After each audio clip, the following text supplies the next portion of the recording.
పార్టీలో చేరారు, వాళ్ళు కాంగ్రెస్ చేర్చుకున్నది. ఓకే, మరి రాహుల్ గాంధీ గారు వారు ప్రవచించినటువంటి నీతి సూత్రాలకు కట్టుబడి ఉంటే, రాజ్యాంగ సూత్రాలకు కట్టుబడి ఉంటే, వారు చెప్పినటువంటి ధర్మ సూత్రాలకు కట్టుబడి ఉంటే, వారు చెప్పిన రాజకీయ విలువలకు కట్టుబడి ఉంటే వీళ్ళందరి చేత రాజీనామా చేయించమని ఎందుకు చెప్పట్లేదు?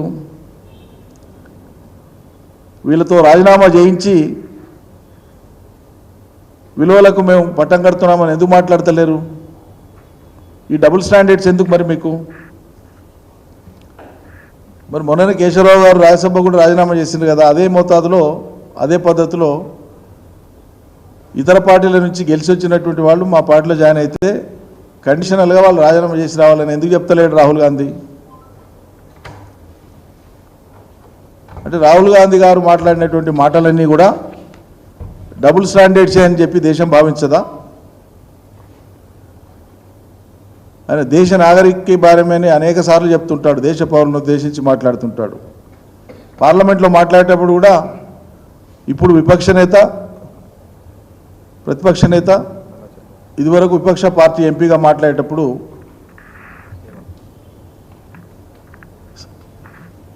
పార్లమెంట్ సభ్యుడిగానే కాదు, నేను ఒక నాగరికుడిగా ఈ దేశ పౌరుడిగా ప్రశ్నిస్తున్నానని మోడీ గారిని అనేక సార్లు ప్రశ్నించింది అనేక విషయాలలో. వాటన్నింటినీ ఎన్నికల మేనిఫెస్టోలో పెట్టినారు. రేపు మేము ఈ రకమైన సుందర భారతాన్ని నిర్మిస్తామని చెప్పినారు. పచ్చి అవకాశవాదంతోనే వాళ్ళ తిలోదకాలు ఇచ్చి వాటన్నిటికీ ఒక్కటంటే ఒకటి చెప్పిన మాటకు దిక్కులేదు. ఆయన సాక్షిగా చెప్పినటువంటి ఈ రాష్ట్రంలోని గ్యారంటీలకు దిక్కులేదు, సంక్షేమ అభివృద్ధికి సంబంధించిన గ్యారంటీలకు దిక్కులేదు. రాజకీయ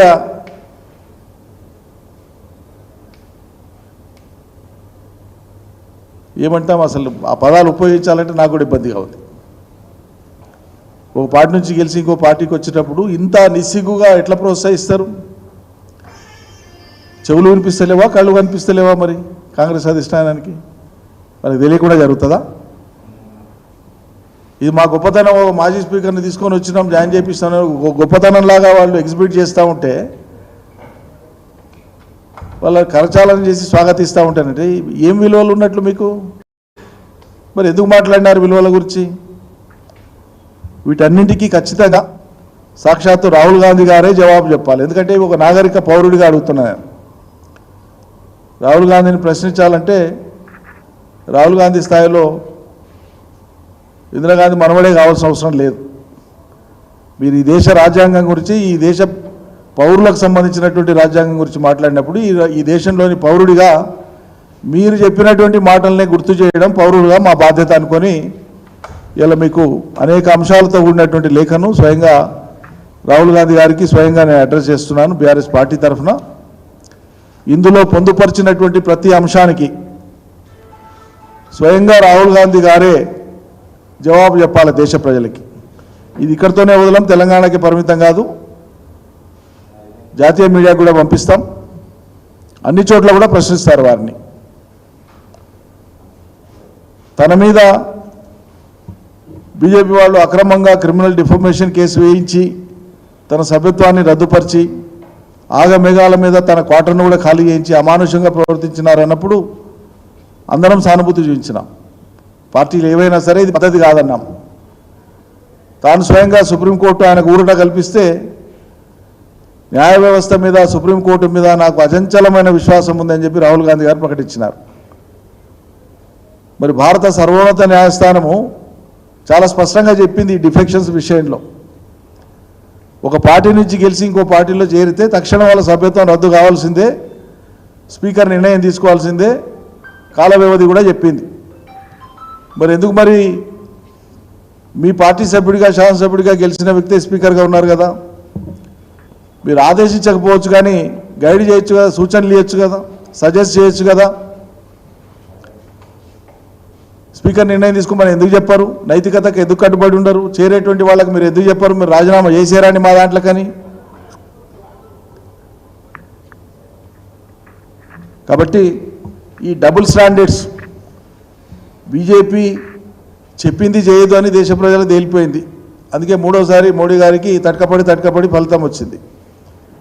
మరి మీరు వారిని రిప్లేస్ చేసి దేశంలో ఏదో గొప్ప చేయబోతామని చెప్తున్నారు, కలలు కంటున్నారు కదా. ఇవన్నీ కూడా రేపు చర్చకు రావా? వివిధ రాష్ట్రాలలో మిమ్మల్ని ప్రశ్నించారా ప్రజలు? రాజకీయ పక్షాలు రాబోయేటువంటి రోజులలో మిమ్మల్ని వదిలిపెడతారా ఇవన్నీ చేస్తే? ధైర్యం లేదా?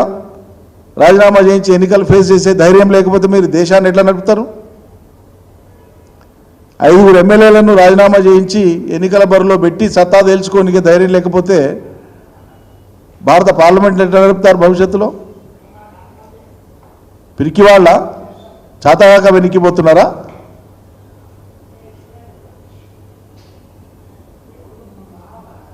ఇతరులకు పుట్టిన కొడుకుల్ని నా కొడుకులను నామకరణం చేసే గొప్పతనం అవుతుందా? మీ బేసిక్ నైతికతను, మీ ఫండమెంటల్ మొరాలిటీని మేము క్వశ్చన్ చేస్తున్నాం. పొలిటికల్ మొరాలిటీని, ఎథిక్స్ని ఆన్సర్ చేయండి. సో ఈ 4 పేజీల లేఖ రాహుల్ గాంధీ గారికి వివిధ అంశాలతో సుప్రీంకోర్టు తీర్పు కానీ, ఆయన గతంలో మాట్లాడిన అంశాలు కానీ, మాటలు కానీ, డిఫెక్షన్ యాక్ట్ ఏం చెప్తుంది, ఈ అన్ని అంశాలను పొందుపరిచి లేఖను సంధించడం జరిగింది. మీడియాకు రిలీజ్ చేస్తున్నాం. కాపీస్ అందరికీ అండి. దయచేసి రెస్పాండ్ కావాలా? ఎవరో రెస్పాండ్ అయ్యి మా రాహుల్ గాంధీ గారిని ప్రశ్నిస్తారంటే అట్లా అనేటువంటి వాళ్ళ యొక్క సంకుచితత్వం అవుతుంది, లేకుంటే అవగాహన రాహిత్యం అవుతుంది. లేవనెత్తే అంశం ముఖ్యం, లేవనెత్తబడిన అంశం ముఖ్యం, ఆ అంశానికి ఉన్న ప్రాధాన్యత ముఖ్యం. కాబట్టి దీనికి స్పందించాలని చెప్పి మేము డిమాండ్ చేస్తూ ఉన్నాం. అదేవిధంగా 6 గ్యారంటీలు, 5 న్యాయాలు, వీటి ఊసెత్తకుండా పోయినంతకాలం ఇదే పని చేసుకుంటూ ఉంటే ప్రజలు దాన్ని ఉపేక్షించరు. తప్పకుండా ఒక్కొక్క వర్గం, ఒక్కొక్క సామాజిక వర్గం ఏ అంశాలతో ఆయా సామాజిక వర్గాల మద్దతు మీరు ఎన్నికలలో పొంది ఉన్నారో వాళ్ళందరూ కూడా రోడ్ల మీదకి వచ్చేటువంటి పరిస్థితి మనం తొందరలోనే చూడబోతాం. ఇప్పటికే నిరుద్యోగుల్ని, యువతని మభ్యపెట్టి మీరు వాళ్ళ ఓట్లు దండుకొని ఈరోజు వాళ్ళను కనీసంగా వాళ్ళను వినేటువంటి ఓపిక కూడా లేకుండా, వాళ్ళ ఆక్రందనల్ని కనీసం గమనించి ఓపికగా వినేటువంటి శ్రద్ధ కూడా ప్రభుత్వానికి లేకుండా నగరమంతా కంచెలు వేయించి వాళ్ళను అమానుషంగా అరెస్టులు చేస్తున్నారు. చివరికి ఆ మాబులో దారిలో పోయేటువంటి యువకులు, పనుల మీద పట్టణానికి వచ్చినటువంటి ప్రజల్ని, ఒక ఆయన మొత్తుకుంటున్నాను, నేను రైతును అబ్బా, నేను వ్యవసాయ పని మీద వచ్చిన హైదరాబాద్కు రైతులు రానేకూడదా, పని మీద రాకూడదా, మేము పని మీద వస్తే మమ్మల్ని ఎందుకు అరెస్ట్ చేస్తారని మొత్తుకుంటాడు రైతు. ఇట్లా ఉంది ప్రభుత్వ తీరు. రేపు రాబోయే రోజులలో మీరు విఫలమైనటువంటి ప్రతి అంశం మీద ఆ అంశానికి సంబంధించినటువంటి ప్రజలు ఖచ్చితంగా రోడ్లు ఎక్కుతారు. ఈ రాజకీయ చేరికల ద్వారా, రాజకీయ మార్పుల ద్వారా ఇతర పార్టీలను ఏదో దెబ్బతీసినామనేటువంటి ఆ శునకానందం ద్వారా మీరు పాలనలో సంతృప్తిని ఇవ్వలేరు ప్రజలకు. ప్రజలు చూసేటువంటిది వాళ్ళకి ఇచ్చిన హామీలు నెరవేరినాయా లేదా, నెరవేరుతున్నాయా లేదా చూస్తారు తప్ప మీ చేరికలు ప్రజలకు పట్టవు. నువ్వు పార్టీ ఉందంటే ఉంటుంది, లేకుంటే పొమ్మంటే పోతుంది, లేకుంటే అయిపోయిందంటే అయిపోదు అన్నట్లు ఉండదు. ఈ ప్రజల ఆకాంక్ష. ఇవి గుర్తుపెట్టుకోవాలని చెప్పి మేము డిమాండ్ చేస్తూ ఉన్నాం. ఖచ్చితంగా దీని మీద స్పందించాల్సిందిగా బీఆర్ఎస్ పార్టీ నుంచి మేము డిమాండ్ చేస్తూ ఉన్నాం. అదే చెప్పాను నేను ఇంతకుముందు. నేను చెప్పింది అదే. లెజిస్లేచర్ పార్టీ నుంచి విలీనం, వంతాడు విలీనమైనప్పుడే చేరికలు జరిగినాయి. వీటి మీద దృష్టి పెట్టమని డిమాండ్ చేస్తున్నాం. ఇక మరి ఈరోజు సరే కాలం నిర్ణయిస్తుంది, తెలంగాణ సమాజం కూడా ఆలోచిస్తున్నది. రాష్ట్రం ఏర్పడి 10 ఏళ్ళు అయిపోయి ఎవరి మానాన వాళ్ళు బతికేటువంటి పరిస్థితులలో మళ్ళా గాయాలను గెలికేటువంటి ప్రయత్నం ఇటు కాంగ్రెస్ సర్కారు, రేవంత్ రెడ్డి, అటు చంద్రబాబు నాయుడు ఉమ్మడిగా 2 ప్రభుత్వాలు, 2 రాష్ట్రాలకు సంబంధించినటువంటి పార్టీలు చేస్తూ ఉన్నాయి. ఇది కూడా ప్రజలు గమనిస్తూ ఉన్నారు. సమస్యల పరిష్కారానికి వేదికగా ఉండడం అభ్యంతరకరం కాదు, కానీ సమస్యల పరిష్కారం కోసం కూర్చుందామన్న కాడ రాజకీయ ఆర్భాటం చేసి మళ్ళీ మేమేదో ఇక్కడ పాత్ర పోషించగలం అనేటువంటి ఆర్భాటాలు ఎందుకు చేస్తుండో అర్థం కావట్లేదు. చంద్రబాబు నాయుడు 4వసారి ముఖ్యమంత్రిగా పెళ్లి కొడుకు ఆంధ్రాలో అయితే తెలంగాణ